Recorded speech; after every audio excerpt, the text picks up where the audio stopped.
Ce fut la plus longue guerre dans l'histoire des États-Unis. Bienvenue sur WatchMojo.com et aujourd'hui nous allons en apprendre un peu plus sur la guerre du Vietnam. Comme une grande partie de la guerre froide, la guerre du Vietnam aura été une lutte contre le communisme et une tentative pour limiter son expansion. If this little nation goes down the drain and can't maintain her independence, ask yourself what's going to happen to all the other little nations.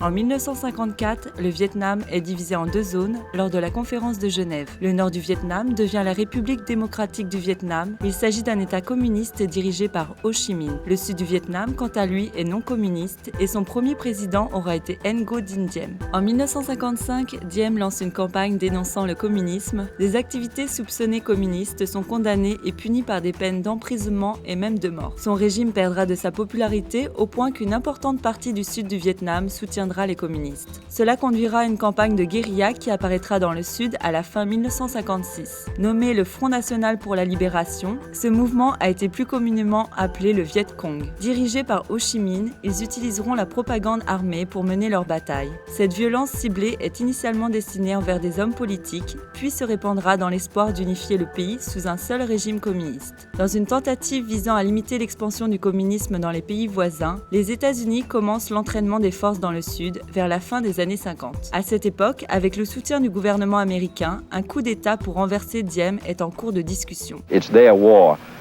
They're the ones who have to win it or lose it. We can help them, we can give them equipment, we can send our men out there as advisors, but they have to win it, the people of Vietnam, against the communists. Toutefois, Diem sera exécuté lors d'un coup d'État le 2 novembre 1963 sans l'approbation des Américains. Sa mort causera dans le Sud un déséquilibre du climat politique et chaque nouveau gouvernement sera rapidement renversé. En août 1964, deux attaques présumées de navires de guerre américains sont signalées au large des côtes du nord du Vietnam, dans le golfe du Tonkin. Cela donnera les munitions nécessaires aux États-Unis pour obtenir une plus grande implication dans le conflit. Cette même année, le nombre des troupes américaines déployées est passé à 16 500 alors qu'avant elle n'en comptabilisait que 2000. La guerre s'intensifie et en mars 1965, une série de bombardements aériens par les forces américaines et vietnamiennes contre le Vietnam du Nord commence et se poursuivra pendant 3 ans. Pendant cette période, l'opération Rolling Thunder largue 1 million de tonnes de missiles, roquettes et bombes sur le nord du pays. Avec le soutien de l'opinion publique américaine, la guerre terrestre des États-Unis débute également en mars 1965.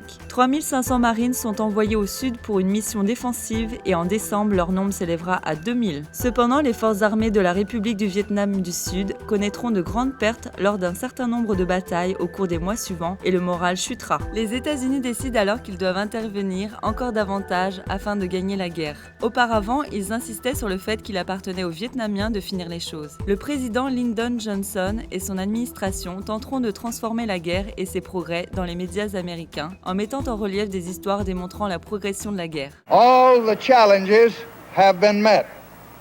The enemy is not beaten, but he knows that he has met his master in the field. Ce qui rendra les médias et le public méfiants vis-à-vis du gouvernement. L'offensive du Tet a prouvé aux Américains que le progrès n'y était pas. Le 31 janvier 1968, le Viet Cong fait une attaque surprise sur les Vietnamiens du Sud et les Américains. Ils répondront rapidement et efficacement, mais la lutte fera rage pendant des mois et tuera les chances de réélection du président Johnson. I do not believe that I should devote an hour or a day of my time to any personal partisan causes or to any duties other than the awesome duties of this office, the presidency of your country. Au moment où il quittera ses fonctions, environ 30 000 vies américaines sont perdues en combattant au Vietnam. Lorsque le président Richard Nixon entre en fonction en 1969, il commence par le retrait des troupes. La politique dite de vietnamisation est mise en place et est destinée à aider la préparation des Vietnamiens du Sud à reprendre la bataille. Au beau milieu d'attaques encore plus nombreuses, le soutien du public américain chute, particulièrement après que la garde nationale ait tué 4 manifestants étudiants à l'université d'État de Kent. En 1972, les protestations de paix deviennent monnaie courante sur le sol américain et la guerre du Vietnam devient une question centrale dans les campagnes présidentielles de cette même année. Après la réélection de Nixon, il réussit à négocier un accord qui mettra fin à l'engagement américain dans la guerre. A ceasefire, internationally supervised, will begin at 7 p.m. this Saturday, January 27, Washington time. Within 60 days from this Saturday, all Americans held prisoners of war throughout Indochina will be released. Signés le 27 janvier 1973, les accords de paix de Paris aboutiront à un cessez-le-feu dans tout le pays et la libération des prisonniers de guerre américains. Cependant, le combat entre les États vietnamiens continueront jusqu'en 1975. Le 30 avril 1975, la capitale sud-vietnamienne, Saigon, est prise d'assaut. La guerre est finie et les gouvernements communistes s'emparent du Vietnam, du Cambodge et du Laos.